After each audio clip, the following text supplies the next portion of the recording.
અહીંયા છે ને બાજુમાં એક બેન રહે છે ને એને તો મેં કાલે આમ હરખી રીતે જોયા ને તો ખબર પડી કે આમ હોઠની આજુબાજુ છે ને એને આમ કાળા કાળા ધાબા થઈ ગયા છે ને એવું ખરાબ લાગે ને એ તો. ને હું તો પછી વિચારતી હતી કે આવું મને ન થાય ને તો એના હાટુ મારે હું કાળજી લેવી અને એકચ્યુઅલી છે હું વિચારતી હતી. પણ એ બધી જાણકારી છે ને હું આજે લઈને આવી ગઈ છું. તમારે એ જાણવું છે ને હે ને ખબર છે એટલે જ છે ને આ વિડીયો તમારા હાટુ લઈને આવી છું.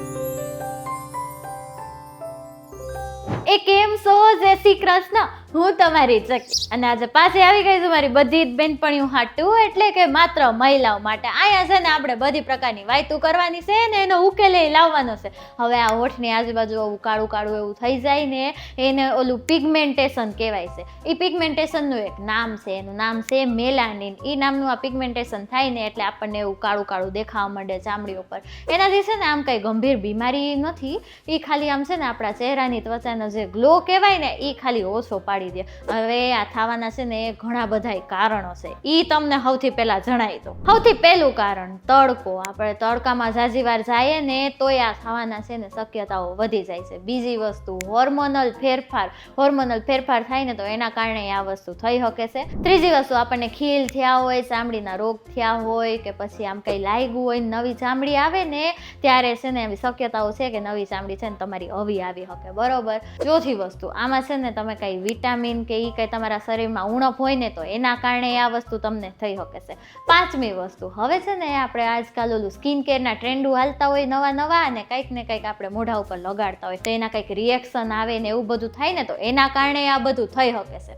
આ વાત તો થઈ ગઈ કે હુક્કામ આ બધું થાય છે. હવે તમને ઘરે બેઠા તમે આને હાજુ કઈ રીતે કરી શકો ને એ હું તમને જણાવી દઉં. સૌથી પહેલી વસ્તુ એલોવેરા જેલ છે ને તમારે એકલું જ ત્યાં છે ને લગાડી લેવાનું છે. 20 થી 30 મિનિટ આમ રાખવાનું છે અને એને પછી છે ને ધોઈ નાખવાનું છે. એનાથી આ વસ્તુ હરખી થઈ શકે છે. બીજી વસ્તુ હળદરને કાં તો દહીં કાં તો મધ એ બેમાંથી ગમે એક હારે પેસ્ટ બનાવી અને એને છે ને 10 થી 15 મિનિટ રાખી અને સરખી રીતે ધોઈ નાખવાનું છે. આનાથી એ તમારું પિગમેન્ટેશન છે ને એ હરખું થઈ જવાનું છે. બરોબર. ત્રીજી વસ્તુ લીંબુ. હવે લીંબુનો છે ને રસ ખાલી એકલો તમે અહીંયા લગાડશો ને તો એનાથી તમને સારું થઈ જવાનું છે. એને ખાલી 10-15 મિનિટ જ રાખવાનું છે ને પછી ધોઈ નાખવાનું છે. એમાં છે ને સાઇટ્રિક એસિડ હોય ને તો એ છે ને તમારા પિગમેન્ટેશન સારું છે ને એકદમ સારામાં સારું છે. ચોથી વસ્તુ બટેટા. હવે છે ને બટેટાની છે ને નાની પાતળી એવી સ્લાઇસ ઓલું કહેવાય ને એવું કરી અને તમારે હોઠ ઉપર ને આજુબાજુ જ્યાં તમને એ પિગમેન્ટેશન દેખાય ને ત્યાં તમારે રાખવાનું છે. તમારે 20 મિનિટ ખાલી રાખવાનું છે. એ પછી તમારી હટાડી નાખવાનું છે ને મોઢું તમારું ધોઈ લેવાનું છે. બટેટામાં વિટામિન સી ના ગુણ હોય છે તો એનાથી તમારા પિગમેન્ટેશન છે ને એ સારું થઈ જવાનું છે. પાંચમી વસ્તુ, હવે પપૈયું છે ને એને તમારે ક્રશ કરી લેવાનું છે. એમાં છે ને થોડુંક ગુલાબજળ નાખવાનું છે. હવે એ જે પેસ્ટ બને ને એ તમારે છે ને મોઢા ઉપર લગાડ લેવાની છે. જ્યાં તમને પિગમેન્ટેશન હોય ને ત્યાં છે ને તમારે 30 મિનિટ રાખવાનું છે ને ઠંડા પાણીએ ધોઈ નાખવાનું છે. છઠ્ઠી વસ્તુ એપલ સાઇડર વિનેગર. હવે એપલ સાઇડર વિનેગર થોડુંક લેવાનું છે, એમાં થોડુંક પાણી નાખવાનું છે અને એને છે ને મસાજ કરવાનું છે જ્યાં તમને પિગમેન્ટેશન દેખાય ને ત્યાં. એનાથી તમારું પિગમેન્ટેશન હાવામાં વયું જવાનું છે. સાતમી વસ્તુ ગ્રીન ટી. હવે આ જે ગ્રીન ટી છે ને એને તમારે પાઉચવાળી ગ્રીન ટી આવી એ તમે વાપરી શકો છો ને છૂટી ગ્રીન ટી વાપરવી હોય તો એ તમે વાપરી શકો છો. બરોબર. તો એને છે ને તમારે ફ્રીજમાં કે ફ્રીઝરમાં મૂકી દેવાનું છે. એકદમ ઠંડુ થઈ જાય ને પછી જ્યાં પિગમેન્ટેશન હોય ને ત્યાંના તમારે એ છે ને રાખવાનું છે ને થોડી વાર મસાજ કરવાનો છે. આનાથી તમને બળતરા નહીં થાય ને એ બધું નહીં થાય અને પિગમેન્ટેશન એ તમારું ઓછું થઈ જવાનું છે. બરોબર છે ને. હવે આના સિવાય ઘણા લોકો છે ને એમ કહેતા હોય કે આ ઘરેલું ઉપાય નથી કરવા તો બીજું શું, સ્કિન કેરમાં ઘણા સિરમો આવે છે કે જે છે ને આમાં તમારે ફાયદાકારક રહેવાના છે તો એ હું તમને હવે જણાવી દઉં. સૌથી પહેલું છે વિટામિન સી સિરમ. એ આપણને બધાને ખબર જ છે કે ચામડી માટે એકદમ ઉત્તમમાં ઉત્તમ છે. એનાથી પિગમેન્ટેશન, ફોડકા ને બધુંય વયું જાય છે. બરોબર.